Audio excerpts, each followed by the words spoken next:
The fog did not merely drift across the Yorkshire moors. It crawled, thick and deliberate, swallowing sound and sight alike. At dawn on an autumn morning in 1932, a black Daimler crested the final rise toward Moonridge Manor. Hercule Poirot, summoned by a cryptic note, adjusted his moustache against the chill. The Gothic spires loomed like judgment. As the great oak doors yawned open, a scream shattered the silence. Lady Evelyn Harrington stumbled into the hall, blood on her hands. Hes dead, murdered! In the study, Lord Harrington lay slumped, a dagger in his back, eyes staring into eternity. The game had begun. Chapter 1. The Shadowed Arrival. The fog did not merely drift across the English countryside, it crawled. It slithered between the hedgerows, coiled around the gnarled oaks, and pressed its damp fingers against the windows of Hercule Poirot's chauffeured Daimler as though seeking entry. It was the autumn of 1932, and the world outside seemed to have paused in a breath held too long, suspended between the gaiety of the bright young things and the creeping dread of economic ruin. The motor car's headlamps carved twin tunnels through the mist, illuminating nothing but the occasional flash of a white gatepost, or the skeletal branch of a yew tree clawing at the sky. Poirot sat in the rear seat, impeccably attired in a charcoal-grey overcoat with an astrakhan collar, his gloved hands resting atop a Malacca cane.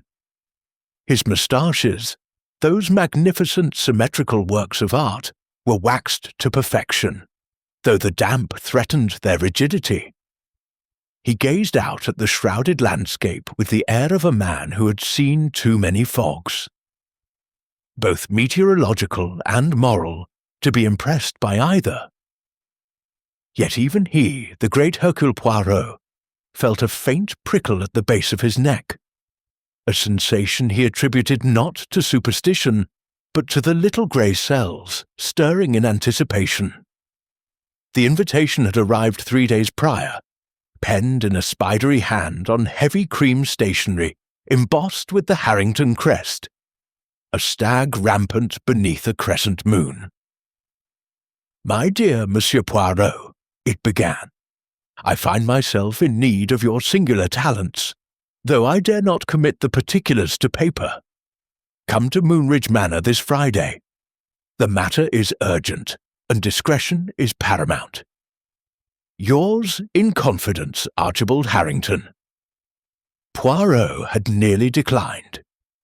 He was, after all, a man who preferred the ordered chaos of London to the provincial gloom of the countryside. But the phrase singular talents had piqued his curiosity, and the promise of urgency had sealed his acceptance. Now, as the Daimler lurched over a cattle grid and began the final ascent toward the manor, he found himself wondering what manner of crisis could compel a man of Lord Harrington's stature to summon a Belgian detective to the wilds of Yorkshire. The manor emerged from the fog like a ship from a storm, abrupt, immense, and faintly menacing.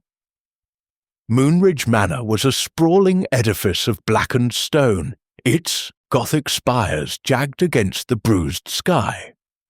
Ivy clung to its walls with the tenacity of a lover scorned, and the windows, tall, narrow, and mullioned, glittered like watchful eyes.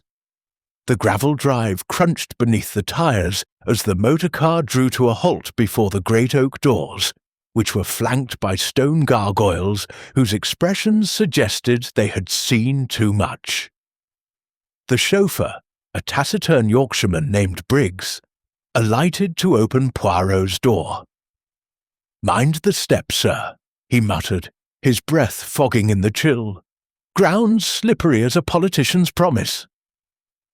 Poirot descended with the dignity of a man who had never slipped in his life. "Merci, Briggs. You will wait?" "Aye, sir. Lord Harrington's man said to keep the engine warm. Said summat about the fog closing in." Briggs cast a wary glance at the sky, where the moon hung like a tarnished coin behind the clouds. The doors opened before Poirot could knock. The man who greeted him was tall and gaunt, dressed in the severe black of a butler who had long ago forsaken individuality for the uniform of service. His face was a study in pallor, the skin stretched taut over sharp cheekbones, and his eyes, dark, unblinking, and depthless, regarded Poirot with the detachment of an undertaker measuring a corpse. "Monsieur Poirot," he intoned, his voice as dry as the dust in an unread tome. "I am Graves, his lordship's butler. You are expected." Poirot inclined his head, noting the butler's hands, long, pale, and unnaturally still. "Enchanté, Monsieur Grave. You have the advantage of me, for I have not yet had the pleasure of your acquaintance." Graves did not smile. "This way, if you please." The entrance hall was a cavern of shadows and opulence. A grand staircase swept upward into darkness, its banisters carved with scenes of medieval hunts, stags pursued by hounds, knights with lances, and in one particularly vivid panel, a maiden bound to a tree as wolves circled. The air was heavy with the scent of beeswax, old leather, and something faintly metallic. Portraits lined the walls, their subjects staring down with the imperious disdain of the long dead. Poirot's gaze lingered on a painting of a woman in a crimson gown, her eyes wide and haunted, her mouth curved in a smile that did not reach her eyes. "Lady Genevieve Harrington," Graves supplied, following Poirot's gaze. "The late lord's first wife. Tragic she was." "Tragic?" Poirot echoed, his tone deceptively mild. "In what manner, pray?" "She took her own life, 20 years ago this Michaelmas." Graves' voice was flat, but Poirot detected a flicker of something, regret, resentment beneath the surface. Before Poirot could pursue the matter, a door to the left of the staircase opened, and a woman emerged. She was perhaps 45, elegantly attired in a gown of midnight blue velvet, her blonde hair coiled in a chignon that spoke of meticulous care. Her face was beautiful in the way of porcelain dolls, flawless but brittle. Her eyes, a pale grey, were red-rimmed, and her hands clutched a lace handkerchief as though it were a lifeline. "Monsieur Poirot," she said, her voice trembling like a leaf in a storm. "I am Lady Evelyn Harrington. My husband, he is dead." The words hung in the air, heavy as the fog outside. Poirot's moustaches twitched. "Dead, madam, but I have only just arrived. He was murdered." The cry came not from Lady Evelyn, but from a young woman who had appeared behind her. A maid, judging by her black dress and starched apron. Her hair was a fiery red, her face freckled and flushed with agitation. Stabbed in his study not an hour ago. Graves moved with the speed of a striking cobra, seizing the maid's arm. "Eliza, control yourself. You will frighten the guests. Guests!" Eliza wrenched free, her eyes blazing. "There's been a murder, Mr. Graves, and you're worried about guests?" Poirot raised a hand, his voice calm but commanding. "Enough. Madame, mademoiselle, Monsieur Graves, take me to the scene, at once." The study was located at the end of a long corridor, lined with suits of armour, their visors glinting in the lamplight. The door stood ajar, and even from the hallway, Poirot could smell it. Cigar smoke, yes, but beneath it, the coppery tang of blood. He stepped inside, his eyes sweeping the room with the precision of a surgeon's scalpel. Lord Archibald Harrington lay slumped across his desk, his head turned at an unnatural angle, his eyes staring sightlessly at the ceiling. A dagger protruded from his back, its hilt engraved with the Harrington crest. Blood had pooled beneath him, soaking into the Persian rug, and a letter opener lay discarded on the floor, its blade stained crimson. The room was in disarray, drawers yanked open, papers scattered, a decanter of brandy overturned. Yet the chaos seemed staged somehow, too deliberate. Poirot knelt beside the body, his gloved fingers hovering over the dagger without touching it. "The weapon is a family heirloom, yes?" Graves, standing in the doorway, nodded. "From the Crimean War. It hung above the mantelpiece for decades." Poirot's gaze flicked to the empty space above the fireplace, where a faint outline in the dust betrayed the dagger's former position. And who removed it? No one answered. Lady Evelyn had collapsed into a chair, her face buried in her hands. Eliza hovered near the door, her eyes wide with horror. Graves stood as still as a statue, his expression unreadable. Poirot rose, his mind racing. "The time of death! The doctor's on his way," Graves said, "but I found him at 7:30. Dinner was to be served at 8. And where were you all at 7:30? Lady Evelyn's voice was a whisper. "I was in my room. I had a headache." Eliza's chin lifted defiantly. "I was in the kitchen, preparing the trout." Graves' tone was flat. "I was in the dining room, laying the table." Poirot's eyes narrowed. "Alone? Alone." The detective moved to the desk, his fingers brushing the scattered papers. A ledger lay open, its pages filled with neat columns of figures. A torn scrap of paper caught his eye, clutched in the victim's hand. He carefully extracted it, holding it to the light. The words were scrawled in a hurried hand. "Betrayed by—" The sentence was unfinished, the ink smudged with blood. Poirot's moustaches bristled. "Betrayed by whom, I wonder?" A sudden gust of wind rattled the windows, and the lamps flickered, casting grotesque shadows across the walls. Eliza gasped, clutching Graves' arm. Lady Evelyn let out a small broken sound. Poirot alone remained unmoved, his gaze fixed on the dagger. "Observe," he murmured, almost to himself, "the angle of the wound, high between the shoulder blades." The killer was taller than the victim, or struck from behind as he bent forward. The blade entered cleanly, suggesting strength and precision. Yet the room is in disarray, as though a struggle occurred. Curious. He turned to the others. "Who else was in the house?"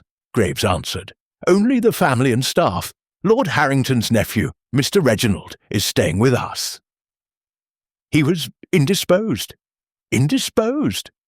Poirot's tone was sharp. "In his cups," Eliza muttered, then clapped a hand over her mouth as Graves glared at her. Poirot's eyes gleamed. "Bring him to me, and summon the local constabulary. This is a matter for the police, and for Hercule Poirot." As Graves moved to comply, Poirot's gaze returned to the body. Lord Harrington had been a man of substance. Broad-shouldered, silver-haired, with the stern features of one accustomed to command. Yet, in death, he seemed diminished, his authority stripped away by the dagger's cruel kiss. Poirot's mind whirred, cataloguing details, the overturned decanter, the smudged ink, the empty space above the mantel. And the butler's eyes, those depthless, watchful eyes that had lingered too long on the corpse. Outside, the fog pressed closer, swallowing the manor in its embrace. Somewhere in the distance, a church bell tolled 8 times, its sound muffled and mournful. Poirot straightened, his expression grim. The game, as his friend Hastings would say, was afoot.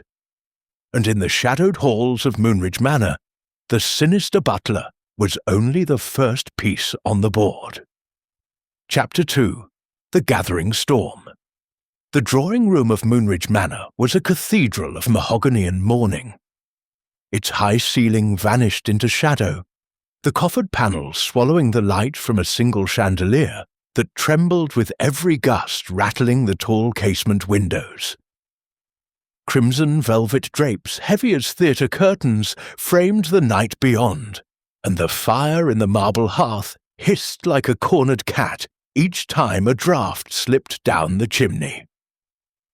The air carried the mingled scents of beeswax, damp stone, and the faint, acrid bite of fear. Hercule Poirot stood at the room's centre, a small, immaculate figure amid the looming furniture. His patent leather shoes gleamed upon the faded Aubusson carpet. His overcoat was now folded with precision over the back of a chair, revealing a waistcoat of dove-grey silk and a tie-pin shaped like a tiny silver egg. He had removed his gloves and laid them, palm to palm, upon a side table, an act so deliberate it seemed ceremonial. Around him, the household assembled like pieces on a chessboard, awaiting the first move. Lady Evelyn Harrington had been placed upon a gilt-framed settee, a cashmere shawl draped about her shoulders, despite the fire's warmth. Her face, once porcelain pale, now carried the mottled flush of shock. Her fingers worried the lace handkerchief until the delicate fabric threatened to tear. Beside her, in a high-backed wing chair, lounged Mr. Reginald Harrington, nephew, heir presumptive, and currently the colour of old parchment. A half-empty tumbler of whisky trembled in his hand. His eyes, bloodshot and restless, darted from the door to the windows to the brandy decanter as though expecting accusation from every quarter. Mr. Graves, the butler, stood at the foot of the mantelpiece, his posture so rigid he might have been carved from the same oak as the panelling behind him. The firelight painted hollows beneath his cheekbones and turned his eyes into pits of ink. Eliza Thorne, the maid, hovered near the double doors, her apron twisted between her fingers, her red hair escaping its cap in rebellious curls. A single candle on the pianoforte guttered, sending shadows leaping across the portrait of the late Lady Genevieve above the fireplace, her painted gaze seeming to follow every movement in the room. Poirot allowed the silence to stretch until it became a tangible weight.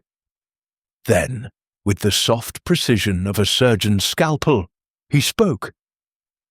"Mesdames, messieurs," he began, his voice crisp, yet carrying the faintest lilt of his Belgian origins, "we find ourselves in the presence of violent death. Lord Harrington has been taken from us, struck down in the very heart of his home. It is not the task of Hercule Poirot to mourn, it is his task to understand, and to understand we must begin at the beginning. You will each speak in turn. You will speak the truth, and you will speak now." He turned first to Lady Evelyn. "Madam, you discovered the body?" Lady Evelyn's breath hitched. Yes. I had retired early with a headache. The doctor had prescribed a powder, laudanum, a small dose. I slept, but fitfully. At 7:30, I rose to fetch a glass of water. The study door was ajar. I saw— her voice cracked. I saw Archibald slumped across the desk. The dagger— she pressed the handkerchief to her lips. Poirot's eyes never left her face. "You touched nothing?" "Only the letter opener. It lay on the rug." I thought perhaps he had cut himself. I picked it up, and then I saw the blood on my fingers. She extended her hand as though the stain still lingered. I screamed. Poirot nodded once. "And before this discovery, where were you precisely?" "In my dressing room. It adjoins our bedroom." The door to the corridor was closed. Closed or locked? Closed.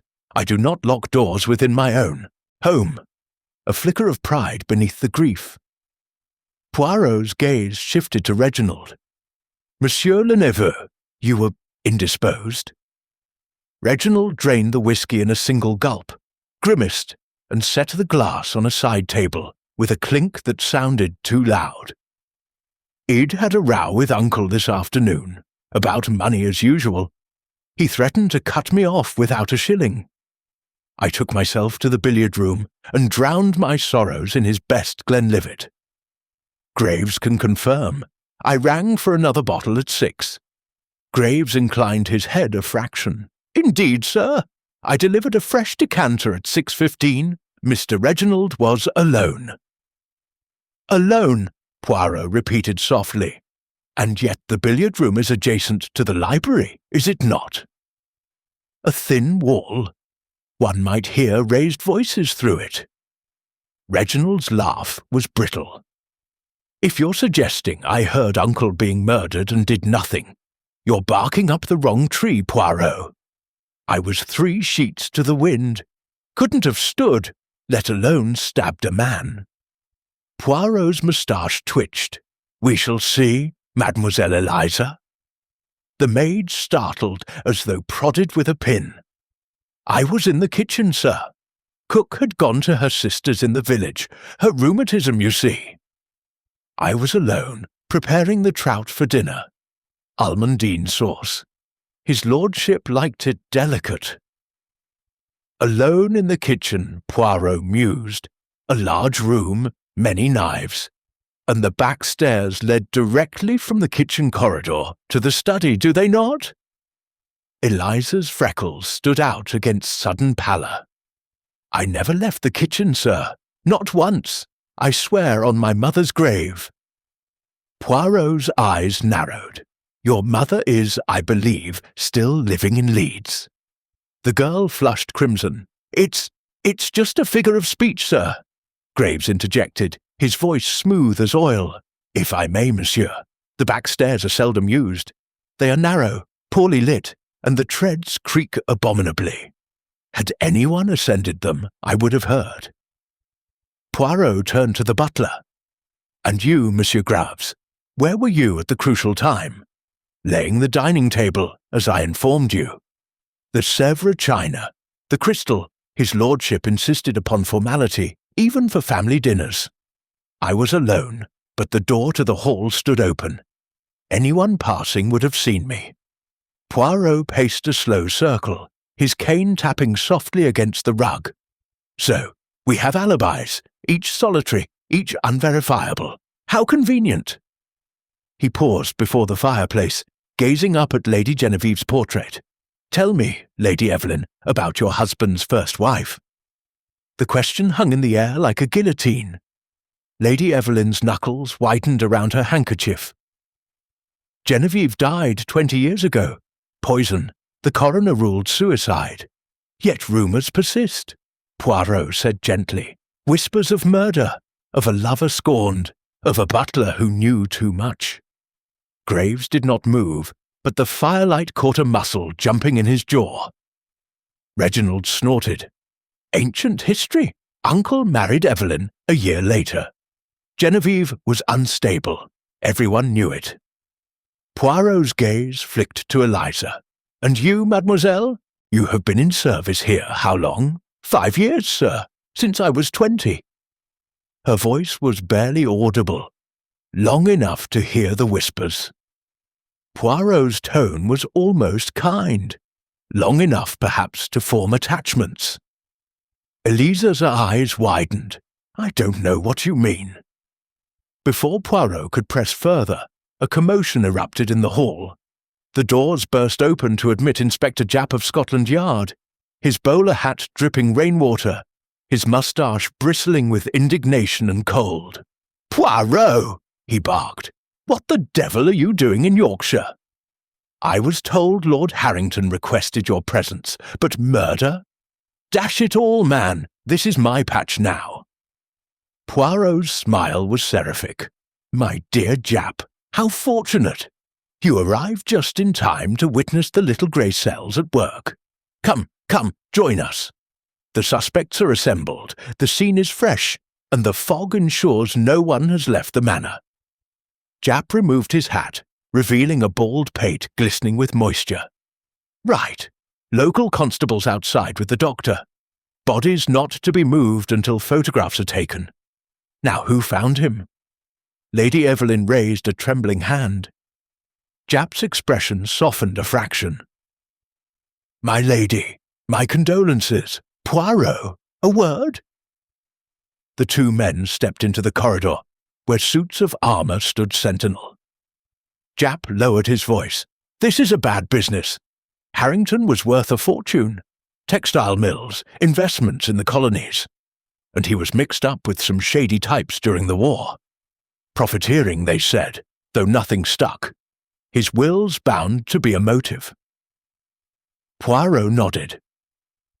Already I see the shadows of greed, jealousy, perhaps revenge.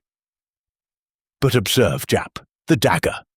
It is a weapon of passion, yes, but also of opportunity. It was taken from the study wall. Used and left in the body. Why not remove it? Why not flee? Jap scratched his chin. Panic or arrogance, wanting us to know it was an inside job. Or, Poirot said softly, to point the finger at someone specific. The butler, perhaps, who would know the dagger's location. Or the nephew, who argued with his uncle. Or the wife, who discovered the body. They returned to the drawing room. Jap took charge with brusque efficiency, dispatching Eliza to fetch tea, strong, hot, and plenty of it, and instructing Graves to lock all external doors.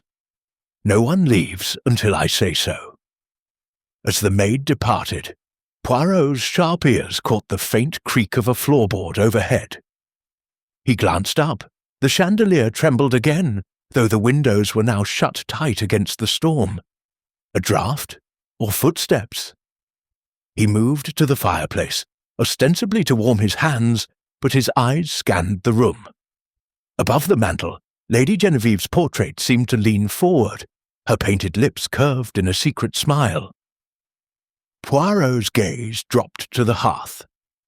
There, half hidden beneath a brass fender, lay a single pearl button, small, exquisite, and unmistakably from a lady's glove.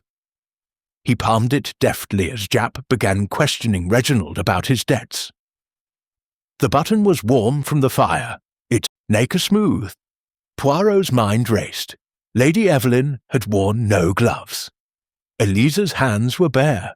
Whose, then? The tea arrived on a silver tray, steam curling like incense. Eliza poured with shaking hands. As she bent over Lady Evelyn's cup, Poirot noted a faint bruise on the girl's wrist, finger-shaped, fresh. He filed it away. Reginald, emboldened by Jap's presence, launched into a defence of his character. Uncle was a tyrant. Cut me off for a few bad bets at Ascot. His only blood relative. Evelyn's childless, you know. The estate should be mine by right. Lady Evelyn flinched as though struck. Archibald provided for you. £1,000 a quarter. Peanuts, Reginald snarled. He had millions, Graves interjected, his voice a blade of ice. His lordship rewrote his will last month. I witnessed it. The room froze. Jap's eyebrows shot up. Did you now? And who benefits under the new terms? Graves' lips thinned. That is a matter for the solicitors. Poirot's eyes gleamed. But you, Monsieur Graves, you know.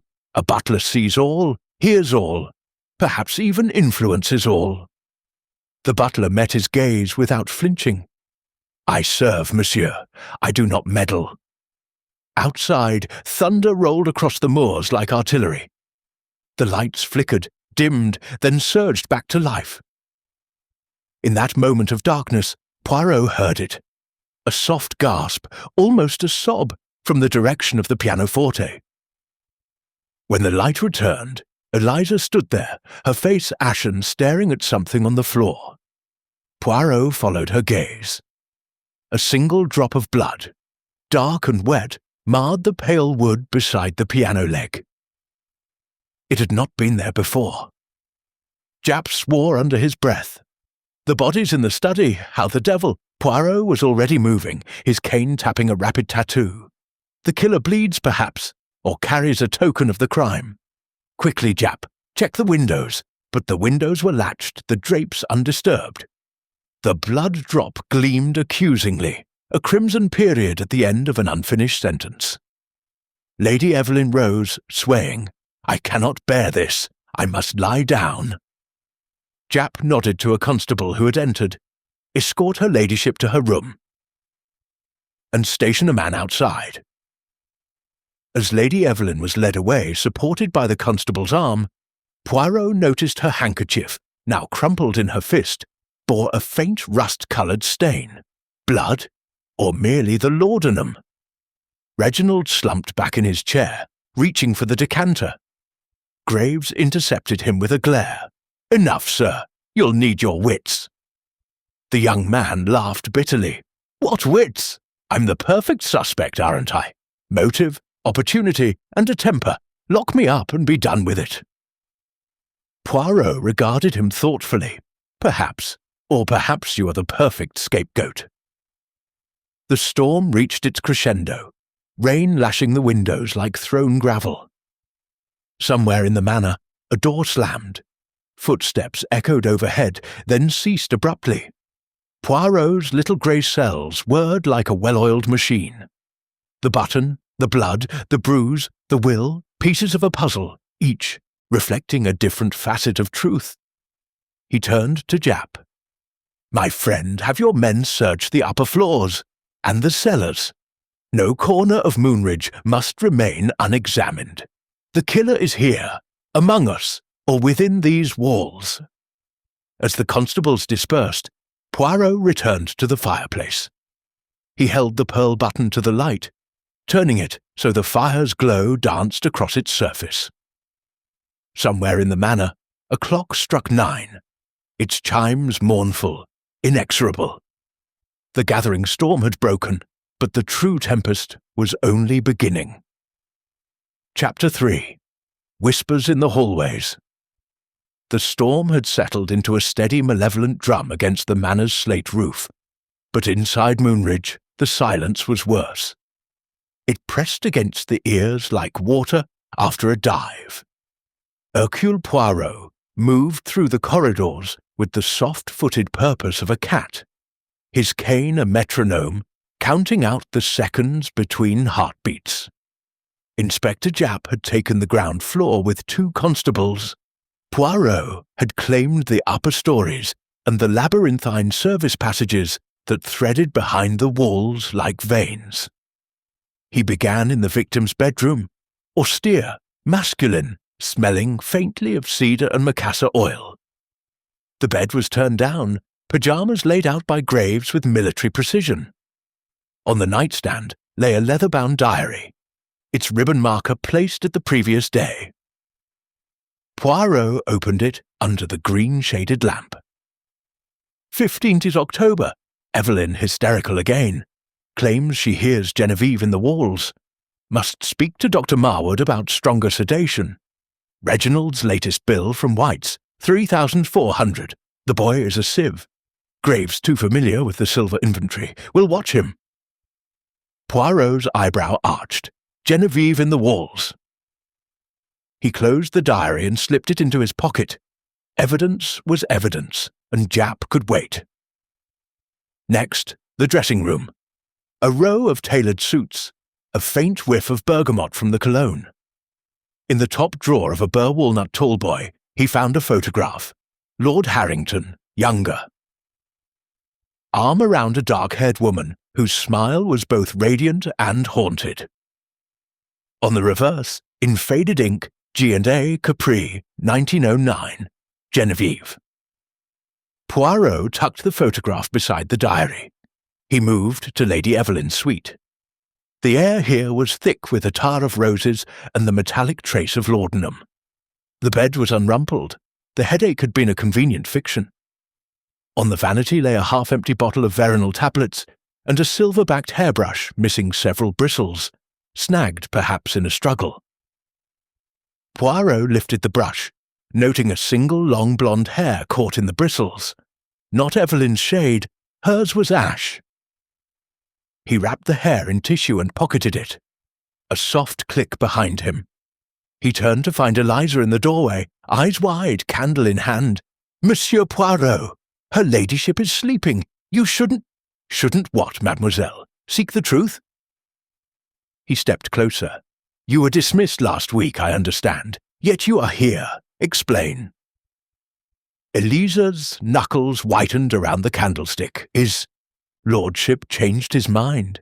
Said I was indispensable. "Indispensable," Poirot repeated. A curious word for a housemaid. Tell me, did his lordship ever visit your room in the attic wing? Colour flooded her cheeks. That's a wicked lie. Yet your wrist bears bruises shaped like fingers. A lover's grip, perhaps, or a master's. Eliza's breath hitched. He was kind to me, that's all. Gave me a locket once. Said it belonged to his first wife. I wore it hidden. Then one day he took it back. Said he'd misunderstood. Poirot's gaze sharpened. Describe this locket. Gold, oval, with a tiny sapphire. Inside, a curl of dark hair. The same curl, perhaps, that had been in the photograph. Poirot filed the detail away. And Mr. Graves, did he know of this gift? Eliza hesitated. Graves knows everything. A floorboard creaked in the corridor. Poirot extinguished the candle with a swift pinch, plunging the room into darkness. He pressed Eliza against the wall, a finger to his lips. Footsteps, measured unhurried, passed the door and continued toward the back stairs. Graves' tread. Poirot would recognize that funereal rhythm anywhere. When the footsteps faded, he relit the candle. Go to your room, mademoiselle. Lock the door. Speak to no one until I come for you. Eliza fled, her apron strings fluttering like white flags. Poirot followed the butler's trail. The back stairs were narrow, the air damp and sour with old plaster. At the bottom, a baize door opened onto the kitchen passage. A single gas jet burned low, throwing a sickly light over the flagstones. Graves stood at the scullery sink, sleeves rolled, scrubbing something with fierce concentration. He looked up as Poirot entered. Monsieur, you should not be here, nor should you at this hour. Poirot's gaze fell on the butler's hands. The right cuff was soaked dark. Water or blood diluted? What do you wash with such vigour? Graves did not flinch. His lordship's dress shirt. A nosebleed this afternoon. Claret stains are the devil. Poirot stepped closer. The basin water was pink, but flecks of something darker clung to the porcelain. Claret, you say, yet I smell no wine. Graves met his eyes. Trust a butler to know his stains. Poirot smiled without warmth, and trust Hercule Poirot to know when he is lied to. He left the butler to his scrubbing and ascended the main staircase. Halfway up, he paused. A draught whispered from a panel in the wainscoting, a panel that should not move. He pressed it. It swung inward on silent hinges, revealing a narrow passage lit by a single cobweb-festooned bulb.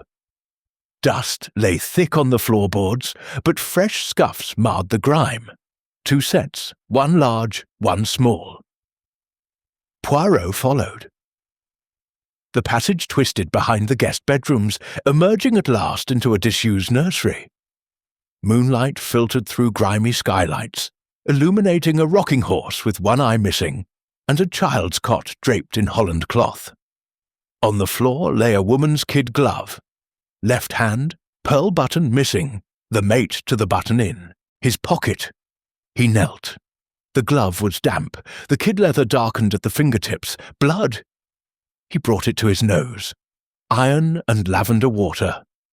Lady Evelyn's scent. A soft thud behind him. Poirot whirled, cane raised.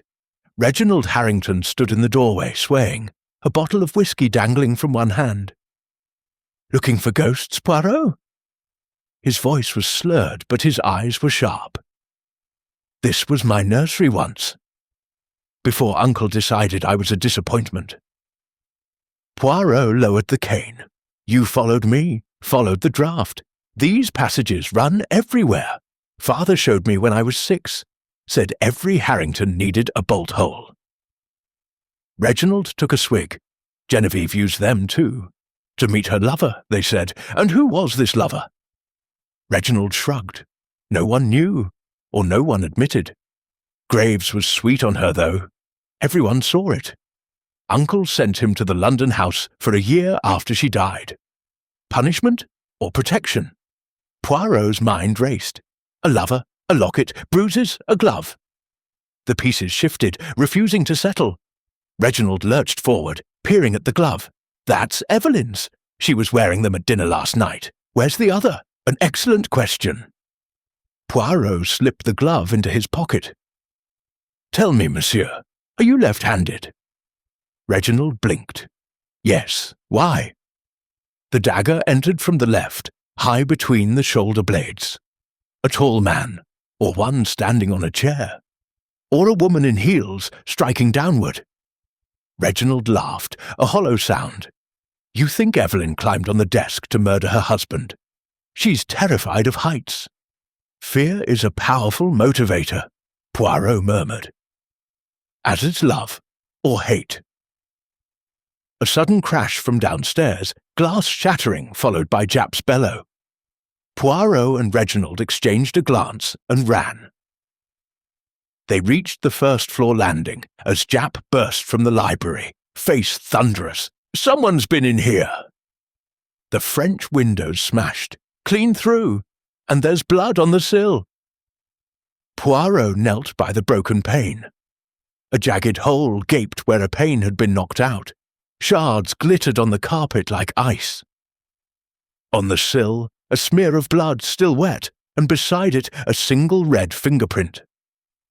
Someone left in a hurry, Japp growled. But the fog's thick as pea soup, no tracks outside.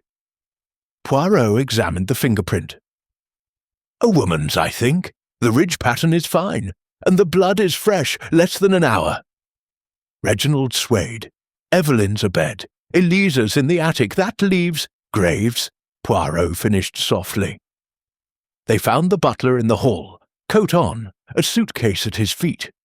His face was a mask, but his eyes burned with something that might have been triumph. Going somewhere, Mr. Graves? Japp demanded. I resign my position, Graves said calmly, effective immediately, with a murdered master and a smashed window. Japp snapped cuffs onto the butler's wrists. You'll resign yourself to a cell first. Graves did not resist. As he was led away, he looked back at Poirot. Some secrets, monsieur, are better left buried. Poirot watched him go, the little grey cells, humming. The glove, the fingerprint, the locket, the diary, threads in a tapestry of deceit. And somewhere in the whispering hallways of Moonridge Manor, the true killer still walked free. Chapter 4. The Hidden Ledger. Dawn arrived at Moonridge Manor like a reluctant witness, grey, sullen, and unwilling to illuminate the truth. The fog had thinned to a damp veil, but the house itself seemed to exhale unease. Constables tramped through the corridors, their boots leaving muddy prints on the Persian runners. Inspector Japp had commandeered the morning room as a temporary headquarters. Its French windows opened to the chill in hopes of dispersing the lingering scent of blood and cigar smoke that had drifted from the study. Hercule Poirot stood at the study desk, gloved hands clasped behind his back, surveying the chaos with the calm of a general before battle. The body had been removed at first light. Only a chalk outline and a dark stain remained. The dagger, now wrapped in brown paper, lay on a side table beside the torn scrap of paper. Betrayed by the ink had dried to a rusty brown. Poirot's gaze moved to the wall safe, concealed behind a landscape in oils. The painting hung askew. The safe door stood open, empty. "Robbery!" Japp grunted, entering with a mug of tea strong enough to strip paint. Or the killer taking what he came for? Neither, mon ami. Poirot tapped the safe's interior. Observe, no pry marks. The combination was known. And the desk drawer? He slid it open. The false bottom is sprung. Someone searched in haste. He lifted out a slim ledger, bound in maroon leather. Its pages crackled as he turned them. Columns of figures, meticulous, but the final entries were hurried, ink-blotched. Large sums transferred monthly to an account labelled simply G for Graves, Japp suggested. Or Genevieve, Poirot murmured. Or gambling, Reginald's vice. Or greed, the universal solvent. A constable appeared in the doorway. "Sir, the butler's asking for you," says Helltalk, but only to Mr. Poirot. Graves sat in the butler's pantry, wrists cuffed to a chair, his funereal suit rumpled but his posture unbowed. The room smelled of silver polish and despair. "You wish to speak, Monsieur Graves?" The butler's eyes were steady. "I served this family for 32 years. I know where every skeleton is buried, sometimes literally. Lord Harrington was rewriting his will. I witnessed the draft. Lady Evelyn gets the London house and a trust. The bulk, the mills, the investments, the estate, goes to a charity for war orphans. Reginald gets a stipend, conditional on sobriety, and Eliza Thorne—" Graves paused.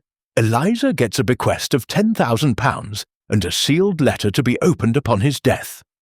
Poirot's moustache bristled. "Eliza? Why?" "Because she is his daughter," Graves said flatly. "By Genevieve.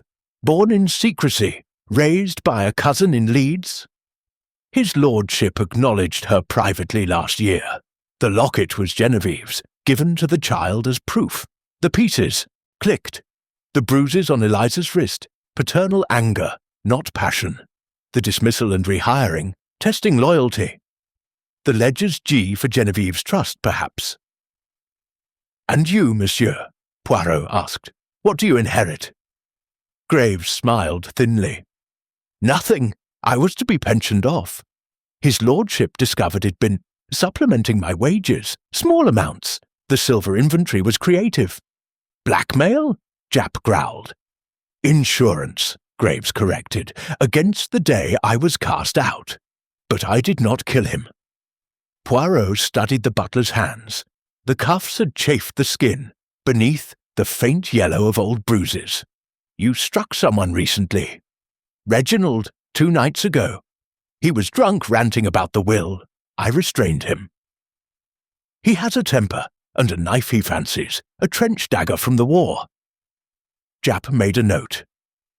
"Well, check the nephew's rooms." They did. Reginald's suite was a shambles. Empty bottles, racing forms, a half-packed valise. In the bedside drawer, a receipt from a London pawnbroker, dated yesterday, for a diamond tie-pin.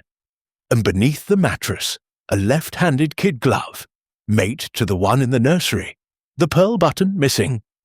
A smear of dried blood darkened the palm. Reginald, summoned from the billiard room where he nursed a hangover, turned the colour of whey. "That's not mine. I'm right-handed. Everyone knows." Poirot held up the glove. "Yet it fits your left hand perfectly. And the blood, type O, like his lordship's, planted perhaps, but by whom?" Lady Evelyn appeared in the doorway, wrapped in a dressing gown, eyes swollen. Archibald kept a second set of ledgers. "In the library safe. If they're gone, they were." The library safe, behind a row of first editions, stood open, papers scattered. Among them, a single sheet, a codicil to the will, unsigned, disinheriting Reginald entirely. And a photograph, Eliza at 16, unmistakably Harrington's eyes staring out. Japp whistled, motive enough for the boy. But Poirot's gaze was on the window. The smashed pane had been boarded. Beneath the sill, a scrap of black fabric caught on a splinter. "Butler's wool! Graves was here," Poirot said, but the fingerprint on the sill was a woman's. Eliza was found in the attic, packing a small tin trunk. Tears streaked her face, but her chin was high. "I didn't kill him," she said fiercely. "He was going to tell the world I was his. Give me a name."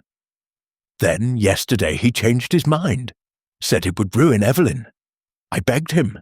He struck me. She touched her wrist. I ran. Poirot's voice was gentle. "And the glove in the nursery? I lost it weeks ago. In the passage, I thought it was nothing." Jap snapped cuffs on her anyway. Well, sort it at the station. As she was led away, Poirot returned to the study. He stood where the body had fallen, visualizing. The dagger's angle, left-handed high. The desk chair pushed back, not toppled. The torn scrap, betrayed by kin. He opened the ledger again. The final entry, dated yesterday. Payment to G suspended. Truth will out. G for Graves, or Genevieve's, ghost. A soft footfall. Lady Evelyn entered, composed now, a veil of black lace over her face. Monsieur Poirot, the funeral is tomorrow. Will you stay? Until the truth is buried deeper than the corpse, madame. She flinched. You suspect me. I suspect everyone, including the dead. Her hand went to her throat. Archibald was rewriting everything, because of the girl. I forgave his indiscretions, but a bastard daughter? The scandal? Poirot watched her closely. You were in your room. Yet the veronal bottle is half full, and you smell of lavender, not laudanum. I spilled it, she said quickly, in my distress. Poirot inclined his head. Of course. He left her staring at the chalk outline. In the corridor, he paused, a faint scent, lavender and something sharper. Chloroform, the kitchen, a bottle on the shelf, half empty.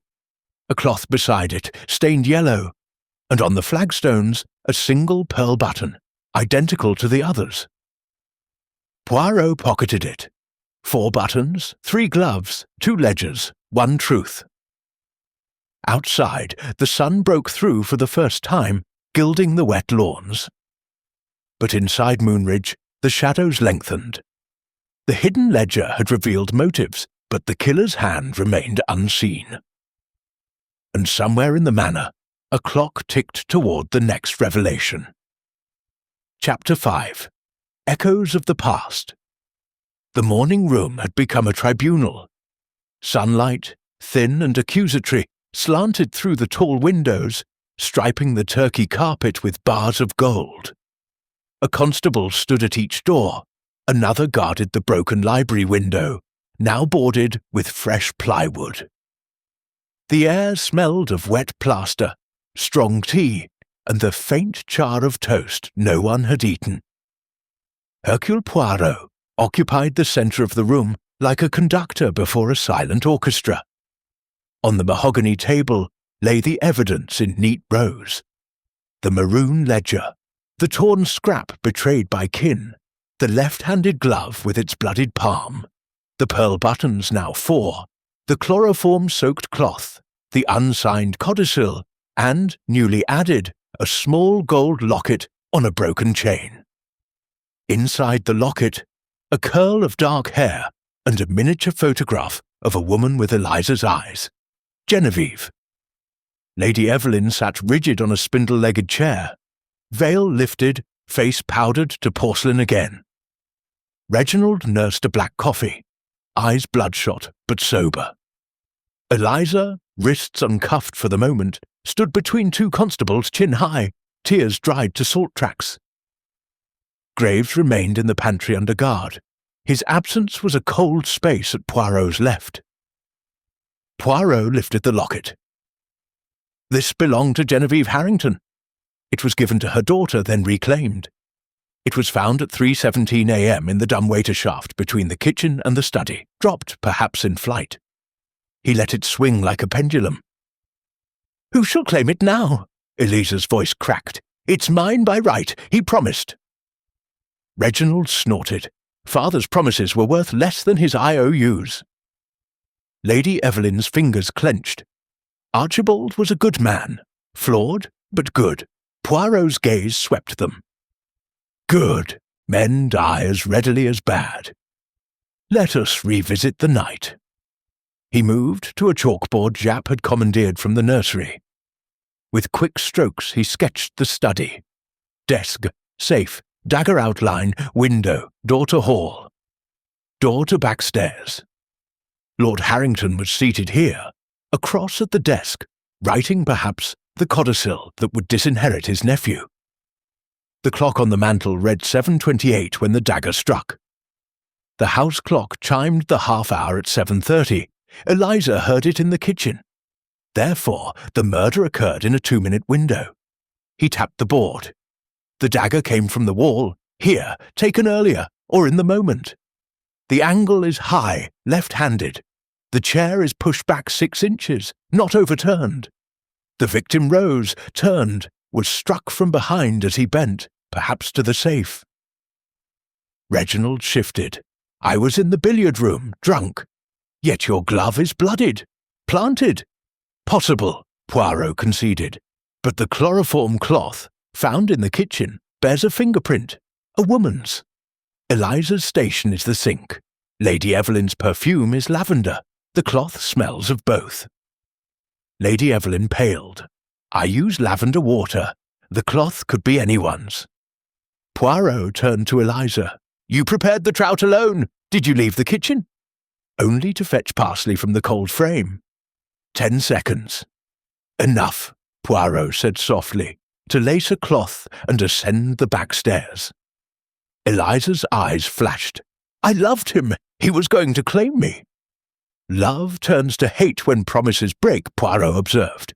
But the dagger required strength. You are slight. He moved to Reginald.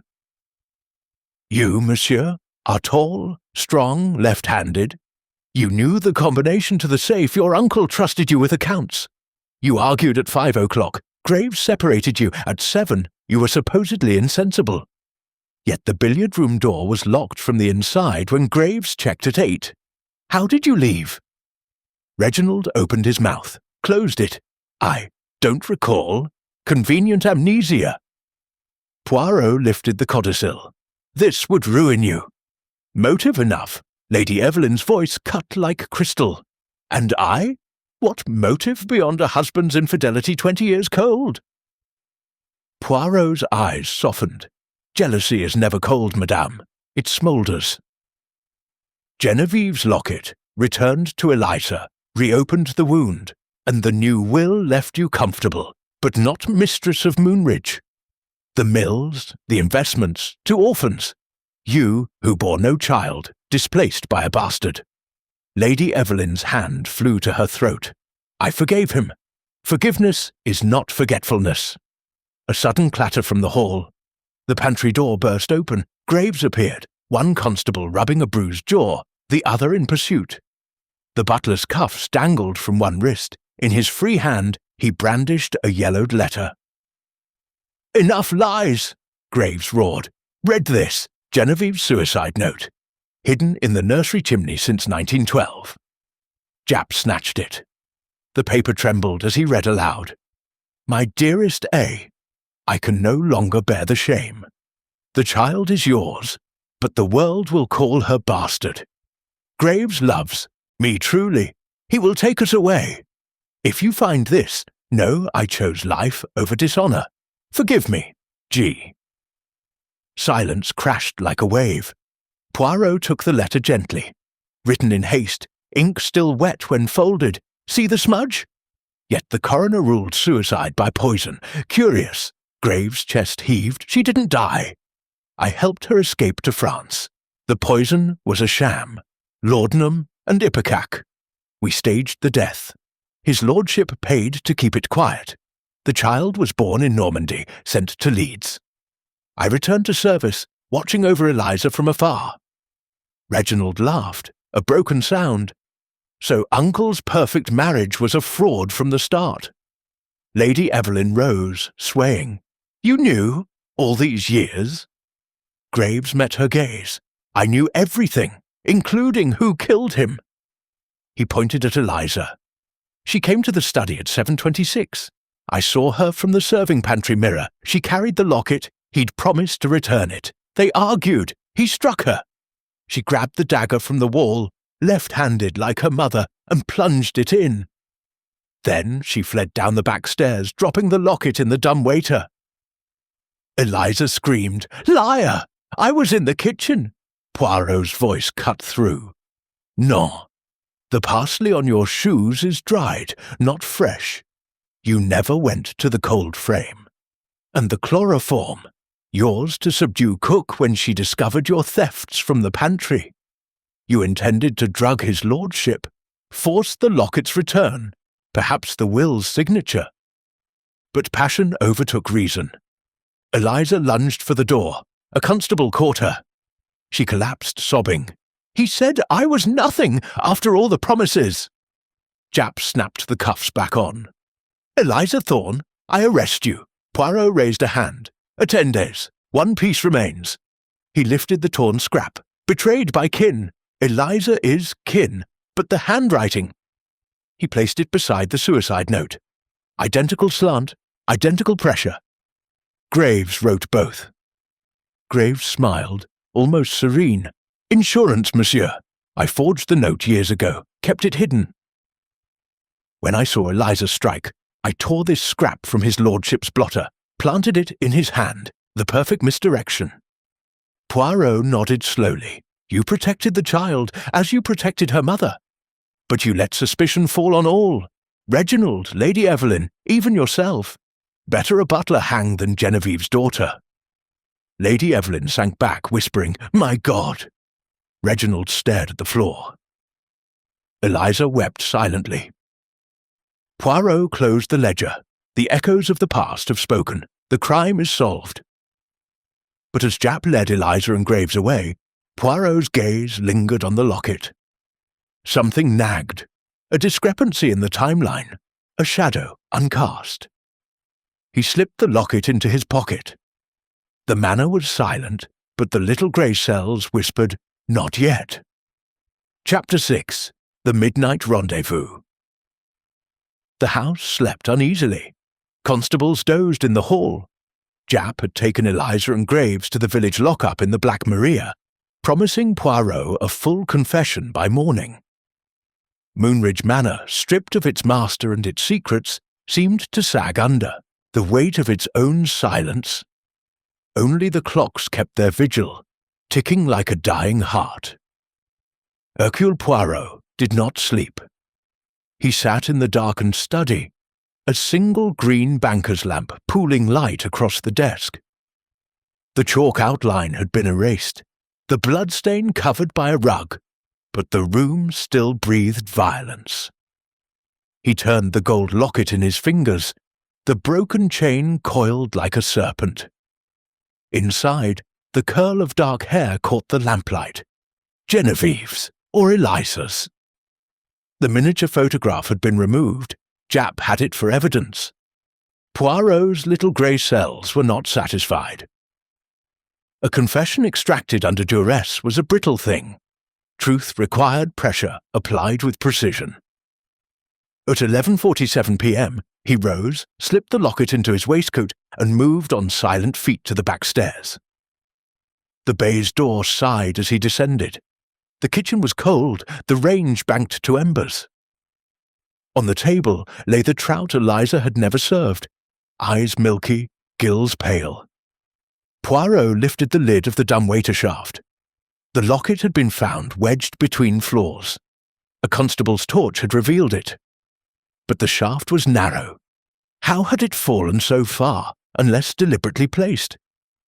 He climbed the shaft ladder, fingers brushing dust and cobwebs. At the study level, the rope was frayed, cut, not worn. Someone had staged the drop. Poirot emerged into the study, closed the hatch, and waited. Midnight came with the chime of the long-case clock in the hall. 12 sonorous strokes that seemed to shake the foundations. Poirot extinguished the lamp. Darkness swallowed the room, thick and absolute. He stood behind the door, cane in hand, breathing shallow. Footsteps, soft, deliberate, descending the main staircase. A pause, the creak of the study door. A match flared. Lady Evelyn, veiled again, a candle in a silver holder. She moved to the desk, set the candle down, and opened the secret drawer with a key from her chatelaine. Her movements were practiced, unhurried. She withdrew a second ledger, smaller, bound in green morocco, and a sealed envelope addressed in Archibald's hand, to be opened in the event of my death. Poirot stepped from the shadows. Madame, you play a dangerous game." Lady Evelyn did not startle. She turned, veil lifted, eyes luminous in the candlelight. "I might say the same of you, Monsieur Poirot, prowling like a housebreaker." He gestured to the ledger. "The real accounts, I presume. The ones that show the mills were failing, the investments in German bonds worthless since Versailles. Your husband was bankrupt." She smiled without warmth, perceptive. "Archibald discovered the forgery last week. Graves had been cooking the books for years, siphoning funds to a Swiss account. He confronted the butler yesterday afternoon. Graves begged for time. Archibald gave him until tonight to return the money or face ruin." Poirot's moustache twitched, and the codicil disinheriting Reginald? A bluff, to force the boy into reform. Archibald loved him in his way. She opened the envelope, revealing a single sheet. "This is the true will. Eliza gets nothing. Graves forged the bequest to buy her silence. The girl is Genevieve's, yes, but not Archibald's. Graves is the father." The pieces shifted, realigned. Poirot took the will, scanned it. Lady Evelyn continued, "I came to destroy the evidence of the forgery. If the mills collapse, I lose everything, but you—" Her voice hardened. "You have the locket. Give it to me." Poirot held it up. "This? A trinket? Or proof that Graves killed to protect his daughter's future?" Lady Evelyn lunged. Poirot sidestepped. She caught only air. The candle toppled, wax pooling like blood. In the struggle, the locket snapped open. The curl of hair fluttered to the rug. She snatched it, but Poirot seized her wrist. "Enough, madame. The game is over." A new voice cut through the darkness. "Not quite." Reginald stepped from the doorway. A Webley service revolver steady in his left hand. His eyes were clear, sober, deadly. "Drop the cane, Poirot. Step away from my aunt." Poirot released Lady Evelyn. "Monsieur, you are remarkably awake for a man who claimed intoxication." Reginald smiled thinly. "I've been sober since 6. The whiskey was water. Graves switched the decanter. He needed me lucid for his plan." Lady Evelyn's breath hitched. "Reginald, save it, aunt. Uncle found the forged ledger yesterday. Graves offered me a deal. Kill Archibald, frame Eliza, split the insurance on the mills. I refused. So Graves staged the murder himself, used Eliza's rage, planted my glove, cut the dumb waiter rope to drop the locket. He thought I'd take the blame and hang." Poirot's gaze flicked to the revolver. "And now you seek justice? I seek the truth." Reginald's voice cracked. "Uncle was a fool, but he was family. Graves played us all." Footsteps pounded in the hall. Jap returned early, constables behind him. "Poirot, we've got a confession. Graves admits the forgery, swears Eliza struck the blow in anger. Where's—" He stopped, taking in the tableau. Reginald lowered the revolver. "It's over, Inspector. The butler did it, but not alone." Lady Evelyn sank to the rug, clutching the curl of hair. "Genevieve's," she whispered. "Graves kept it all these years." Jap snapped cuffs on her gently. "Conspiracy to conceal fraud, my lady. You'll answer for it." As she was led away, Poirot retrieved the locket, now empty. He turned to Reginald. "You could have shot me." "I considered it." The young man's smile was weary. "But Uncle always said you were the best. I wanted to see how good." Poirot inclined his head. "And now I sell the mills, pay the debts, start again, sober." He handed Jap the revolver.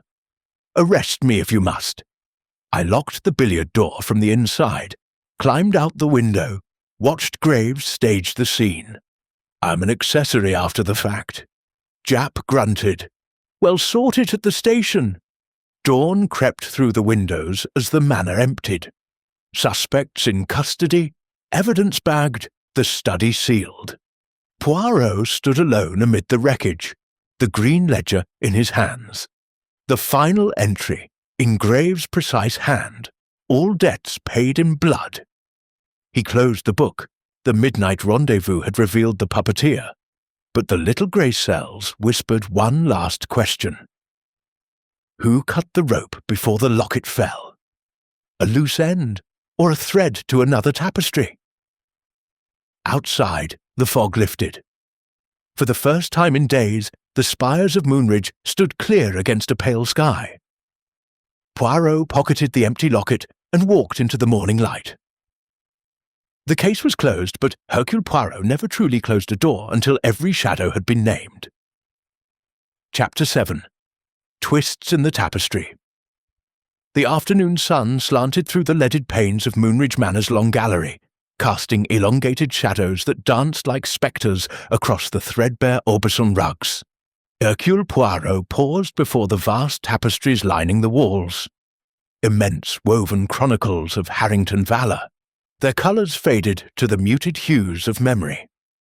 Knights in gleaming mail pursued rampant stags through enchanted forests. Queens in farthingales presided over banquets beneath crescent moons. Yet Poirot's keen eyes noted the inconsistencies. A frayed edge here, a mismatched stitch there. Like the case itself, the tapestry concealed as much as it revealed. He pressed his gloved fingers against a panel depicting a besieged castle. It yielded with a soft click, swinging inward to reveal a narrow passage cloaked in dust and cobwebs. The air within was chill and stale, carrying the faint scent of mildew and secrets long interred. Lantern in hand, Poirot ventured forth, his patent shoes whispering against the uneven boards. The tunnel twisted behind the gallery, past the concealed spines of priest holes, relics of recusant priests evading Cromwell's wrath, and emerged in the butler's cramped quarters beneath the back stairs. Graves' domain was Spartan. A narrow bed, a deal table scarred by decades of silver polishing, a wardrobe of funereal black. But the bottom drawer, unlocked in haste, yielded treasure. A bundle of letters tied with faded ribbon, postmarked Normandy, 1912. My dearest G, the first began, in a woman's looping script. The child quickens. Archibald suspects nothing. Your devotion sustains me. Genevieve. Poirot's moustache bristled. Not Graves the lover, then. G for Genevieve herself, writing to another. He scanned further. He drove me to this pretence of death. Meet me in the passage at moonrise. The final missive. Forgive me, but I cannot flee with you. The babe is his. A forgery, or truth unravelled? Poirot pocketed one letter, his mind whirring like a loom. Footsteps echoed from the passage mouth. Graves materialized, gaunt face etched with fury, a poker gripped like a lance.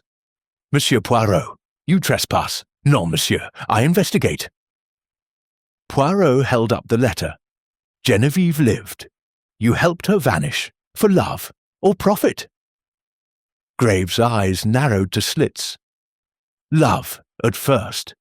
She was fire in this tomb of stone. But Archibald discovered us, accused me of theft to cover his shame, stole my savings, banished me to London. I returned only to watch over Eliza, when he threatened to expose her as bastard stock. His voice cracked, a rare fissure. I struck, left-handed. Bah! I write with my right, but wield a knife with either. The dagger's angle was child's play from a footstool. Poirot circled him slowly. Yet the wound suggests height. You are tall, yes, but the torn scrap. You're stationary, clever to plant it. Graves laughed. A dry rustle, insurance, as always, and the glove, the locket in the dumbwaiter. Eliza's rage was genuine. I merely guided it. Before Poirot could retort, a commotion erupted above. Jap's bellow, Reginald's curse. They burst into the butler's pantry, the nephew wild-eyed, a crumpled telegram in fist. Read it, Poirot! Reginald thrust the paper forward. Mills insolvent. German bonds worthless. Harrington debts exceed 200,000. Executors demand immediate liquidation. Lady Evelyn followed, ashen, clutching the green ledger. Archibald knew. The codicil was no bluff. He was cutting Reginald loose to save the estate. Bribes to servants? My doing, to silence whispers of bankruptcy. Reginald rounded on her. You poisoned his mind. And now Graves confesses. Convenient, when you stand to inherit the scraps. Poirot raised a hand. Silence. Observe. He extracted the pearl buttons, lining them on the table like accusatory beads. 4 buttons, 3 gloves. Lady Evelyn's lavender on the chloroform cloth. Reginald's left-handed signature in the ledger. Forged. Eliza's parsley lie. Graves' cuff stained pink. He turned to the tapestry panel. This passage links Butler's quarters to study. A smuggler's run from Priestley's day. Moonridge breathed such secrets. Rotating bookcases, spy holes beneath stairs. Graves sneered. Gothic folly, like the Harringtons. Eliza was dragged in then, dishevelled from custody, eyes blazing. He threatened father, said he'd burn the locket, disown me publicly. I heard him in the study, ranting to Graves. Overheard where? Poirot pressed. Through the tapestry vents. She pointed to ornate slits in the weave, eyes of the ancestors. Inconsistencies piled like storm clouds. Reginald's debts tied to a lender named Grimm. Graves' alias? Lady Evelyn's alibis, purchased with baubles now pawned. The chloroform. Not to subdue, but to stage a feint. Poirot's voice rose, inexorable. The dagger's angle, left-handed but from below. Not tall Graves, not strong Reginald. A woman on tiptoe, striking upward as he stooped to the safe. Lady Evelyn gasped. Monstrous! Yet the buttons from your glove, madame, snagged in the nursery passage. You fled thereafter, dropping it. She crumpled. He promised fidelity. Then Eliza, the living ghost of Genevieve. Reginald protested. Lies! Eliza spat. I saw her shadow in the hall. Graves loomed silent, poker lowered. Thunder growled anew as tensions crested. Poirot marshalled them toward revelation when a window shattered, inward, glass exploding like brittle accusations. Shards rained across the pantry. A brick thudded to the flags wrapped in oilskin. A note unfurled. The truth dies tonight. Jap lunged for the window. Tracks in the fog, fleeing toward the moors. Poirot knelt by the brick, extracting a final pearl button, 5th in the rosary of deceit. No outsider. The figure is one of us, silhouette cast by the lantern. He whirled. Graves was gone, vanished into the tapestry's maw. After him! Jap roared. The chase plunged into the passages, twisting dust-choked veins of Moonridge. Poirot's lantern bobbed, illuminating gargoyle niches, priest holes yawning like tombs. Shouts echoed. A door slammed. They emerged in the cellars where Graves stood at bay, a revolver glinting. You'll not take me, he snarled. Poirot advanced unflinching. The twists unravel, monsieur. You forged the ledgers, yes, but killed for love eternal. Genevieve lives, or died by your hand, as she suicided. Graves' finger whitened on the trigger. Lightning forked outside, illuminating his face, sinister, shattered. Chapter 8. The Gathering Clues. The shot did not come from Graves' revolver. A second crack split the cellar air, sharp as a whip.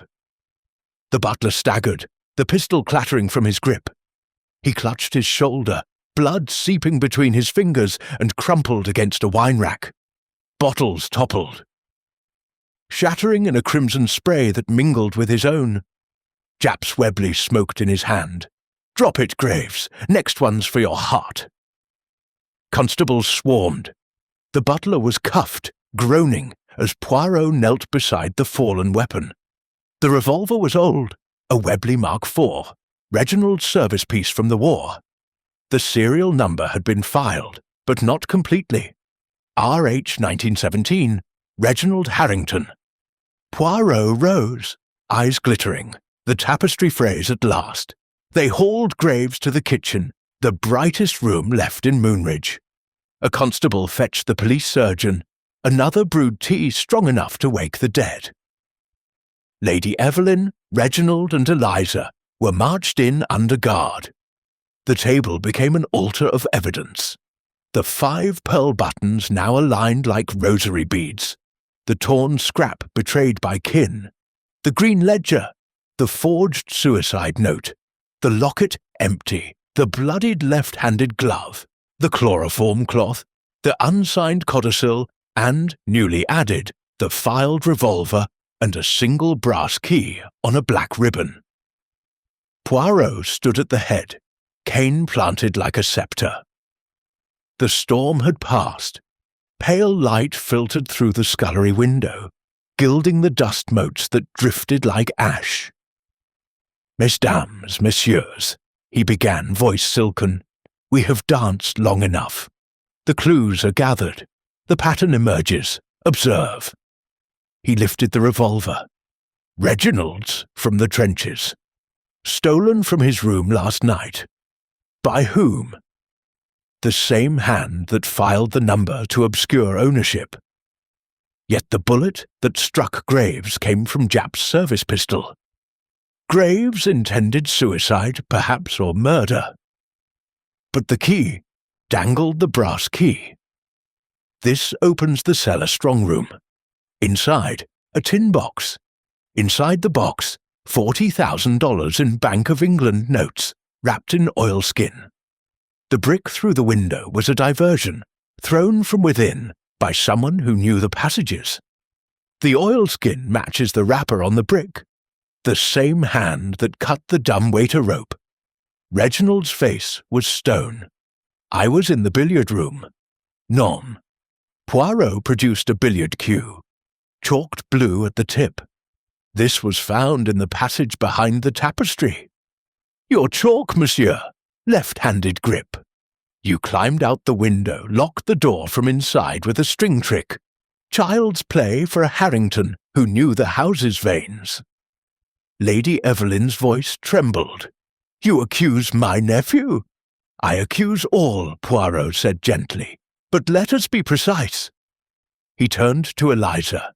You struck the blow, mademoiselle. In rage. The dagger was already in your hand. You took it from the wall earlier, to threaten, not to kill. He turned. You lunged upward. The angle was low because he stooped to the safe, shielding the codicil. You fled down the back stairs, dropping the locket in panic. Graves saw, followed, planted the torn scrap to point to kin. You. Eliza wept silently. Poirot faced Graves. You forged the ledgers for years. Siphoned funds to Switzerland. Archibald discovered it yesterday. You begged time. He gave you until midnight. When Eliza killed him, you seized the chance, staged the glove, the dumbwaiter, the brick. You intended to frame Reginald, then vanish with the $40,000. Graves spat blood. I protected my daughter. Your daughter, Poirot echoed.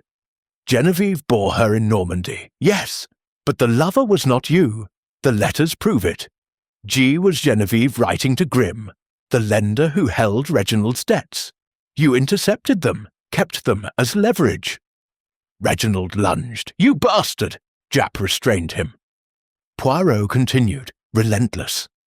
Lady Evelyn knew of the bankruptcy. She bribed servants to lie about her movements. She spilled the veronal to mask the chloroform. She used it on Archibald earlier, to search the safe while he slept off luncheon. She found the codicil, hid it. When he woke, groggy, he confronted Graves. Eliza overheard, entered, struck. He lifted the 5 buttons. 4 from Lady Evelyn's glove, snagged in flight. The 5th from Eliza's apron, torn in the struggle. The glove in Reginald's room, planted by Graves, blood from the trout. The chloroform cloth, Eliza's to quiet cook. The revolver, Reginald's stolen by Graves to force a confession or silence. Lady Evelyn whispered, I only wanted to save the estate." Reginald laughed bitterly. "We all did, in our way." Poirot's voice softened. "The human heart is a tangled loom. Greed, love, fear, threads that bind and choke." He turned to Japp. "The charges: Eliza Thorne, manslaughter in passion, Graves, fraud, conspiracy, attempted murder, Lady Evelyn, concealment of crime, Reginald, accessory after the fact for the string trick and silence." Japp nodded grimly. "And the 40,000 $. Returns to the creditors. The mills will be sold." Moonridge passes to the war orphans, as Archibald intended. Graves was carried out on a stretcher, eyes fixed on the ceiling. Eliza followed, head high, tears gone. Lady Evelyn walked between constables, veil discarded, face bare to the light. Reginald paused at the door, looked back at Poirot. "You were right, monsieur. The house always wins." Poirot inclined his head. "No, truth wins, eventually." The kitchen emptied. Poirot remained alone with the evidence. He opened the locket one last time. Inside, beneath the empty compartment, a final secret, a tiny folded square. He unfolded it, a lock of blonde hair, not dark, Lady Evelyn's, a lover's token perhaps, or a mother's. He closed the locket, slipped it into his pocket. Some threads, he decided, were best left untangled. Outside, the sun climbed higher, gilding the manor's spires. The fog was gone. The sky, for the first time in days, was clear. Moonridge stood silent, its secrets spilled like wine from shattered bottles. Poirot walked into the light, cane tapping a measured rhythm. The case was closed. But in the quiet, a single pearl button rolled across the flagstones, coming to rest against the toe of his shoe. Poirot smiled faintly, picked it up, and tucked it away. One never knew when a loose thread might lead to another tapestry. Chapter 9. The Confrontation. The drawing-room of Moonridge Manor had never been so crowded with silence. The great chandelier, newly dusted by a nervous housemaid, blazed with every bulb the house could spare. The fire roared, yet the room felt refrigerated by the presence of 5 people who, until yesterday, had shared a roof, and now shared only accusation. Hercule Poirot stood beneath the portrait of Lady Geneviève, his small frame immaculate in charcoal grey, the silver egg of his tie-pin catching the light like a warning. Before him, in a semicircle of gilt chairs, sat the remnants of the Harrington world. On the mahogany table lay the final tapestry of evidence. The revolver, the 5 pearl buttons, the torn scrap betrayed by kin, the green ledger, the locket now containing the blonde curl, the oilskin-wrapped $40,000, and, newly added, a child's silver christening cup, engraved ETH 1912. Poirot lifted the cup, observe, found in the nursery priest hole, wrapped in the same oilskin as the brick, the initials, Eliza Thorne Harrington, proof of birth, proof of paternity, proof of motive. He set it down with ceremonial care. Mesdames, messieurs, the hour of truth has arrived. The little grey cells have woven the threads. Let us pull the final knot. He began with Eliza. Mademoiselle, you entered the study at 7:26 p.m. You carried the dagger, taken from the wall at 7:15, when you fetched parsley that was never used. You intended to threaten, to force acknowledgement. Lord Harrington turned to the safe. You struck upward in rage. The angle was low because he stooped. You fled down the back stairs, dropping the locket in the dumbwaiter shaft. Graves cut the rope later to stage a later discovery. Eliza's voice was a whisper. He laughed at me and said I was a mistake. Poirot turned to Graves. Monsieur, you saw the deed from the serving pantry mirror. You entered, closed the door, planted the torn scrap. Your stationery, your phrase. You took the christening cup from the nursery, wrapped it with the money you had already stolen, and hid both in the priest hole. You intended to frame Reginald, then vanish with the funds. Graves' lips curled. I protected my daughter. Non, you protected yourself. The letters prove Genevieve's lover was Grimm, the moneylender. You intercepted them, blackmailed Archibald for years. When he discovered the fraud, you staged the murder to look like passion, not profit. He faced Lady Evelyn. Madame, you used chloroform on your husband at luncheon to search the safe while he slept. You found the codicil, hid it. You spilled veronal to mask the scent. You bribed servants to lie about your movements. You threw the brick through the window, oilskin from the priest hole, to create chaos and escape with the $40,000. Lady Evelyn's chin lifted. I saved the estate. You saved yourself, Poirot corrected gently. The mills were insolvent, the bonds worthless. You needed the money to flee to the continent. Finally, Reginald. Monsieur, you knew the passages. You locked the billiard room from inside, climbed out the window, watched Graves stage the scene. You stole your own revolver to confront him, then thought better. You are accessory after the fact, but not murderer.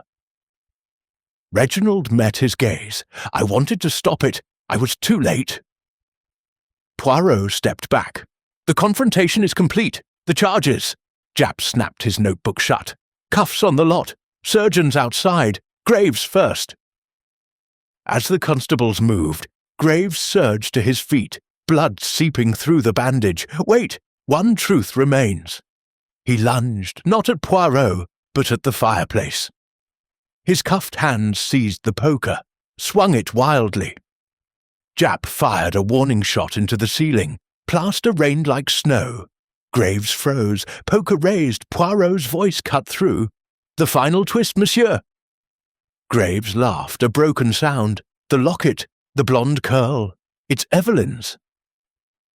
Genevieve sent it to Archibald from Normandy. Proof she lived, proof the child was his. I kept it to torment him. He never knew. Lady Evelyn gasped. You monster! Graves dropped the poker, sank to his knees. I loved her. I lost her. I lost everything. The room stilled. Poirot lifted the locket, opened it. The blonde curl gleamed. He closed it with a soft click. Love, he said quietly, is the most dangerous motive of all. Japp signalled. The prisoners were led out, Graves supported by two constables, Eliza weeping silently, Lady Evelyn erect but trembling, Reginald last, head high. Poirot remained beneath Genevieve's portrait. The painted eyes seemed to follow him. He addressed the empty room. The confrontation is over. This tapestry is complete. Yet one thread remains. He opened his hand. The fifth pearl button, found after the brick, lay in his palm. It was mother of pearl, not pearl. A maid's button, not a lady's. Eliza's apron. He slipped it into his waistcoat. Some truths, he decided, were best left to the little grey cells alone. Outside, the Black Maria crunched down the gravel drive. The manor stood silent, its secrets spilled, its sins catalogued. Poirot walked into the fading light, cane tapping a measured farewell. The case was closed, but in the quiet, the chandelier flickered once, as if Genevieve herself had sighed. Chapter 10. Resolution in the Mist. The mist returned at dawn, softer than before, as if Moonridge Manor itself exhaled a final breath of sorrow. It drifted across the lawns in pale ribbons, curling around the stone gargoyles that had watched the drama unfold. The Black Maria was long gone, its wheels leaving twin scars in the gravel. Only Hercule Poirot remained, standing on the terrace with a small leather valise at his feet, his overcoat buttoned against the chill. The house behind him was shuttered, its windows blind, its doors sealed by Scotland Yard wax. A single constable stood sentinel at the gate, rifle slung, breath fogging in the cold. Poirot gazed over the moors. The sun, a pale coin behind the clouds, cast no warmth. He removed the locket from his waistcoat, empty now, the blonde curl surrendered to evidence, the dark one to memory, and turned it in his gloved fingers. A final piece, polished by generations of secrets. Footsteps crunched behind him. Inspector Japp approached, bowler in hand, face ruddy from the drive back from the village. All sorted, Poirot. Confession signed. Eliza broke first. Manslaughter, 10 years. Graves took the full weight. Murder, fraud, the lot. Life, no parole. Lady Evelyn, conspiracy and theft, 7 years in Holloway. Reginald got 2 for accessory, but hell serve it in an open prison. Boys got a chance to reform. Poirot nodded. And the estate? Sold to the Crown for war orphans, as per the true will. Mills liquidated, creditors paid. Moonridge becomes a convalescent home. Japp scratched his chin. Funny, isn't it? A house built on blood and wool ends up healing boys who lost limbs in trenches. Poetic, Poirot murmured. The wheel turns. Japp offered a flask. Poirot declined with a polite gesture. The inspector drank, wiped his moustache. You'll be off, then? To London, a hot bath, a tisane, and the company of my own thoughts. Poirot slipped the locket into his pocket. But first, a final accounting. He led Japp inside one last time. The drawing room was stripped, portraits down, furniture shrouded in dust sheets. Only Genevieve's painting remained, staring into the empty hearth. Poirot stood before it. Observe, mon ami. The eyes follow, yes, but the mouth. See the brushstroke beneath the smile. A restoration. The original was damaged in 1912, when Genevieve died. Japp squinted. You're saying the painting was altered? To hide a tear or a secret? Poirot tapped the frame. It swung forward on hidden hinges, revealing a shallow cavity. Inside, a miniature portrait, Genevieve, younger, holding an infant with Eliza's eyes. On the reverse, in faded ink, to A, from G forever. Japp whistled. Another secret. The last, Poirot said. Genevieve sent it from Normandy. Archibald kept it hidden. Graves found it years later, used it to blackmail. When Eliza struck the blow, Graves saw his chance to end the cycle. He planted the torn scrap, the glove, the button. He intended to vanish with the money and the myth. He closed the frame. The portrait settled back into place. Japp shook his head. And the mother-of-pearl button? Poirot smiled faintly. Eliza's apron, torn in the struggle when she grabbed the dagger. She never noticed. A maid's detail, lost among a lady's pearls. They walked to the hall. The great staircase loomed, its carved wolves and stags frozen mid-hunt. Poirot paused at the foot. Tell me, Japp, the chloroform cloth, whose fingerprint? Eliza's thumb, clear as day, and the revolver. Reginald's prints on the grip. He held it, but never fired. Poirot nodded. The little grey cells are satisfied. Outside, the Daimler waited, engine purring. Briggs opened the door with a nod. Poirot paused on the threshold. One more thing. He drew the locket from his pocket, opened it, and placed the mother-of-pearl button inside, the final bead in the rosary. He snapped it shut, handed it to Japp, for the file, or for the orphans. A reminder that even in ruin, there is redemption. Japp took it, bemused. You're a sentimental old fox, Poirot. Non, merely precise. The motor car rolled down the drive. Poirot watched Moonridge recede in the mist, spires dissolving, gargoyles fading. The manor had confessed, its ghosts were laid. Yet, as the Daimler turned onto the moor road, he opened his notebook. On the final page, in his neat slanted hand, case closed. Motives: love, greed, fear, pride. Killer: Eliza Thorne, passion. Architect: Graves accessories. Lady Evelyn preservation. Reginald silence. Final thread: the button. Truth is never singular. It is a tapestry woven of many hands. He closed the book, slipped it away. The mist thickened, swallowing the manor whole. Somewhere, a church bell tolled the hour. 7 slow notes for 7 sins. Poirot leaned back, eyes half closed. Adieu, Moonridge. Your sinister butler was but a shadow. The light was always within. The Daimler vanished into the fog, carrying Hercule Poirot toward London, toward order, toward the next impossible truth waiting in the wings.